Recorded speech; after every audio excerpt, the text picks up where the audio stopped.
Hello दोस्तों, मैं सुनील गौतम आपका स्वागत करता हूं आपके अपने YouTube चैनल सुनील कॉन्सेप्ट में। मेरे प्यारे बच्चों, आज हम 11वीं क्लास के समुच्चय सिद्धांत से उपसमुच्चय टॉपिक पर बात करेंगे। तो उपसमुच्चय होता क्या है? मेरे प्यारे बच्चों, एक बात हमेशा ध्यान रखना कि आपने देखा होगा कि आपके क्लास में पढ़ने वाले सभी स्टूडेंट का जो नाम है वो आपके स्कूल में पढ़ने वाले सभी स्टूडेंट की लिस्ट में जरूर होता है। इसका मतलब ये हुआ कि आपकी क्लास में पढ़ने वाले सभी स्टूडेंट आपके स्कूल में पढ़ने वाले स्टूडेंट की लिस्ट में हैं। तो हम कह सकते हैं कि आपकी क्लास 11th एक उपसमुच्चय का काम करेगी आपके स्कूल के लिए। ठीक इसी प्रकार हमने डेफिनेशन भी बनाई है, उस डेफिनेशन को भी समझोगे तो जल्दी से उपसमुच्चय भी समझ पाओगे। इसमें लिखा है कि यदि समुच्चय ए का प्रत्येक अवयव समुच्चय बी का भी एक अवयव है तो ए बी का उपसमुच्चय कहलाता है। इसका मीनिंग ये हुआ कि यदि मेरे पास एक समुच्चय है 1 2 3 और दूसरा समुच्चय है हमारा 1 2 3 4 and 5, तो आप देख पा रहे हैं कि समुच्चय ए का प्रत्येक अवयव 1 2 3 समुच्चय बी के एक अवयव का काम करता है 1 2 3।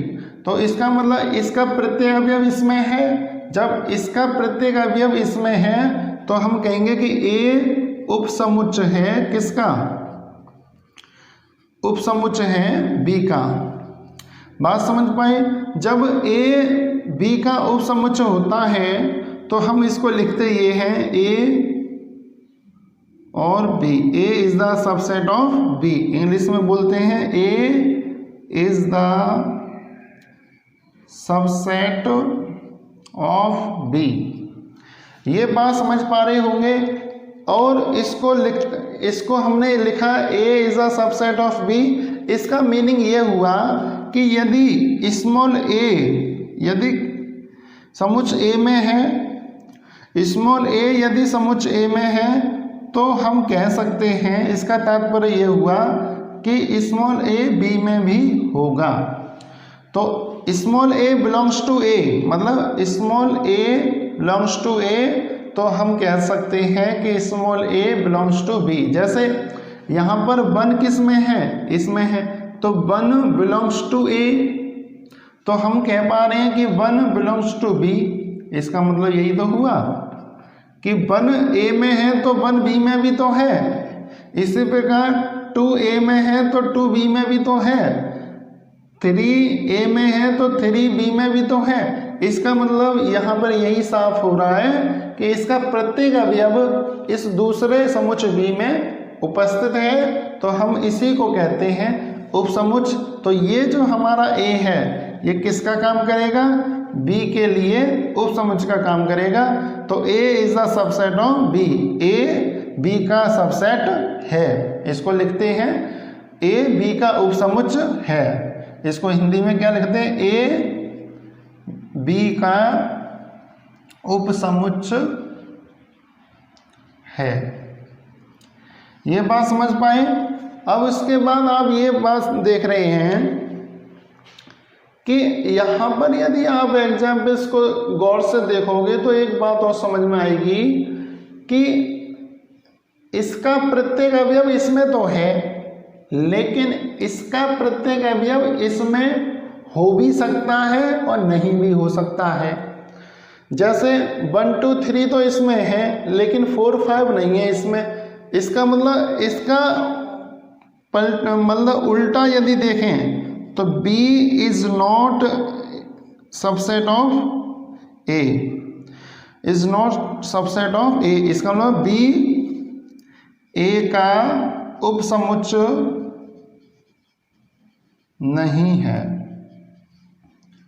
तो कहने का मतलब ये हुआ कि यदि एक समुच्चय दूसरे का उपसमुच्चय है तो ये जरूरी नहीं है कि दूसरा पहले का उपसमुच्चय होगा। ये कब है?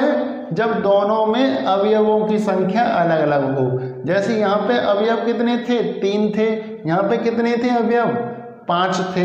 लेकिन यदि मैं इसको काट दूं, अब इसको जब जैसे काट दूंगा तो ए क्या है, इसमें भी 3 अवयव हैं और बी में भी 3 अवयव हैं। अब ये कौन से हो गए समुच्च, ये समान समुच्च हो गए। समान समुच्च को ए बराबर बी लिखते हैं, पिछली क्लास में बताया था। तो इस कंडीशन में क्या होता है, इस कंडीशन में ये होता है कि जब ए और बी दोनों कैसे होते हैं, समान समुच्च होते हैं। जब समान समुच्च होते हैं तो हम दोनों ही कंडीशन लगा सकते हैं, A is the subset of B और B is the subset of A B का उपसमुच्च है और बी ए का उपसमुच्च है। तो ये कंडीशन कब होती है, जब ए और बी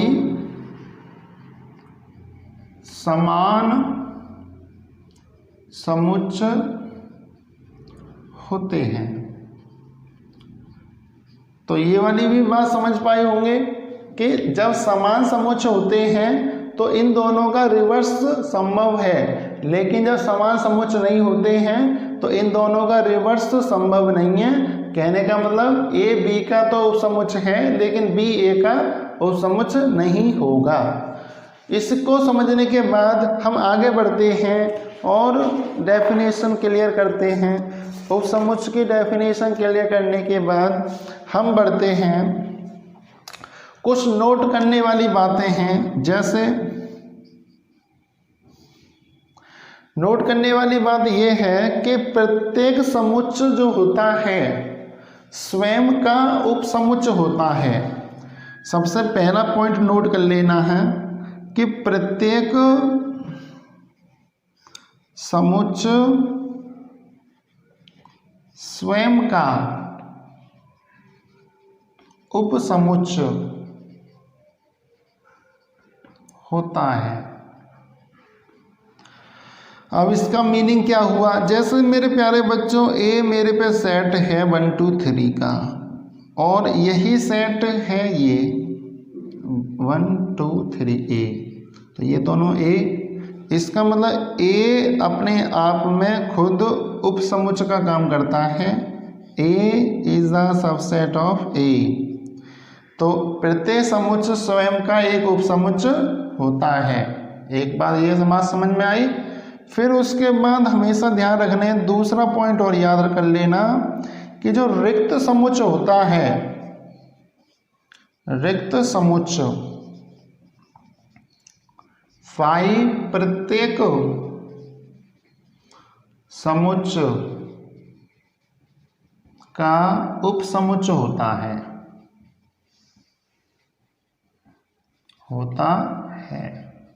तो 2 पॉइंट हमें याद हो जाने चाहिए। नंबर 1, प्रत्येक समुच्च स्वयं का उपसमुच्च होता है और नंबर 2, रिक्त समुच्च प्रत्येक समुच्च का एक उपसमुच्च होता है। ये दोनों बातें समझ पाने के बाद हम आगे बढ़ते हैं और जानते हैं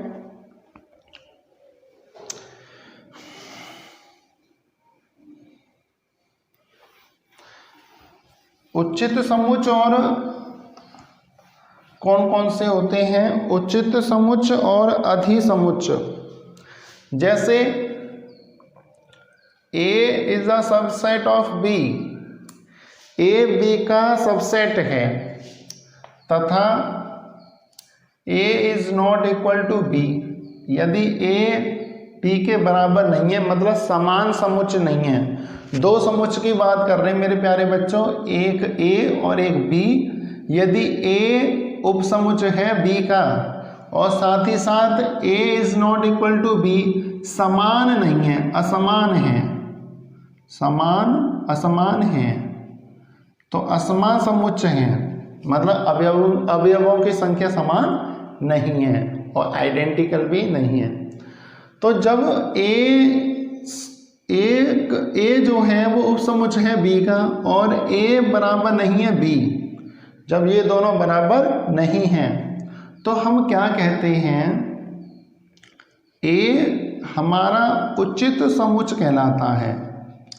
कौन सा कहलाता है, उचित समुच्च। तो ए बी का ऐसे लिख सकते हैं, ए बी का उचित समुच्च और बी ए का अधिसमुच्चय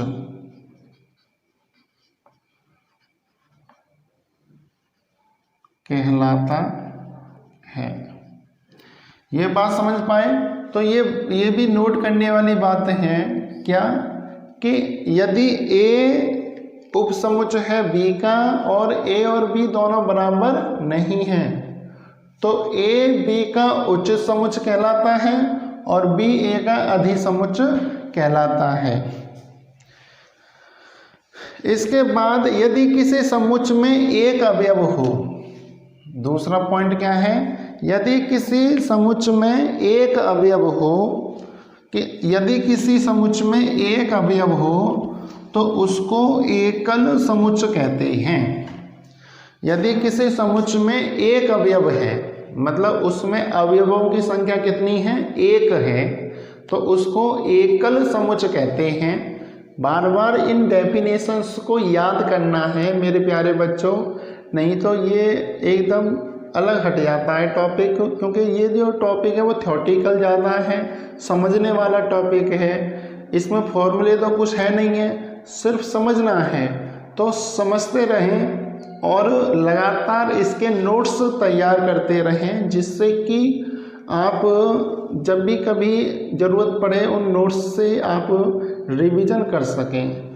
तो मेरा मानना यही है। तो अब बात करते हैं एकल समुच्चय। एकल समुच्चय, तो एकल समुच्चय कौन सा है? जिसमें एक अवयव हो, जिसमें एक अवयव हो तो उसे एकल समुच्चय कहते हैं,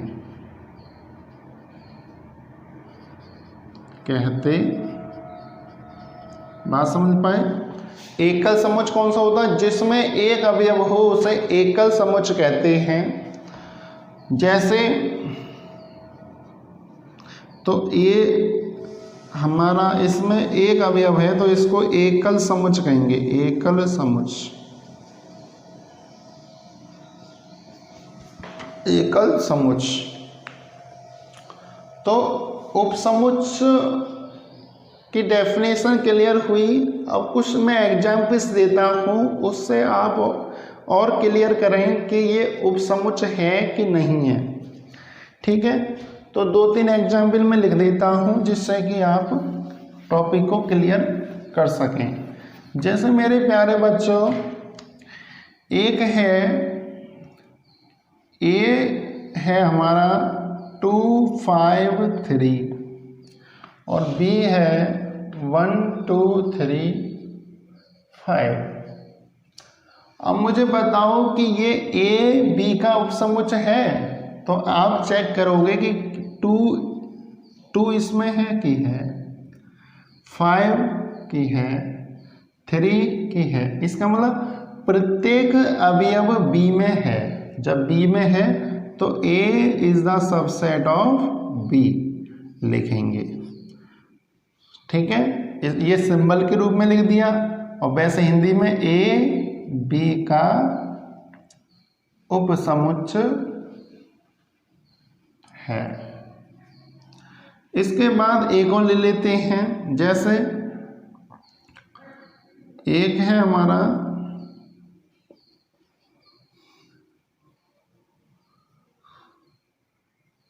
ए जो है वो समतल में स्थित सभी समबाहु त्रिभुजों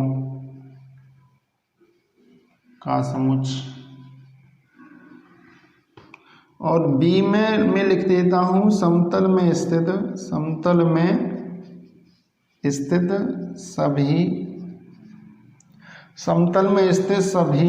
त्रिभुजों का समुच्चय,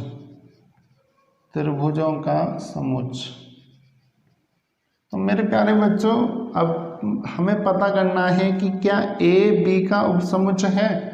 तो आप सीधा सीधा देख पा रहे हैं कि बी वाले में सभी त्रिभुज आ गए, मतलब उसमें समबाहु त्रिभुज भी आ जाएगा, समकोण भी आ जाएगा और विषम बाहु त्रिभुज भी आ जाएगा। तो सभी त्रिभुज आ गए बी में, और ए में सिर्फ और सिर्फ समबाहु त्रिभुज आ रहे हैं। इसका मतलब हम कह सकते हैं कि ए का प्रत्येक अवयव बी में है। जब ए का प्रत्येक अवयव बी में है तो A is the subset of B. तो ए बी का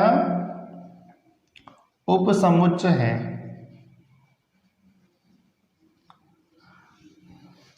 तो आशा है कि आपको उपसमुच्चय पसंद आया होगा। यदि वीडियो पसंद आई हो तो लाइक कर दें, शेयर कर दें और चैनल को सब्सक्राइब कर दें। मिलते हैं नेक्स्ट टॉपिक के साथ।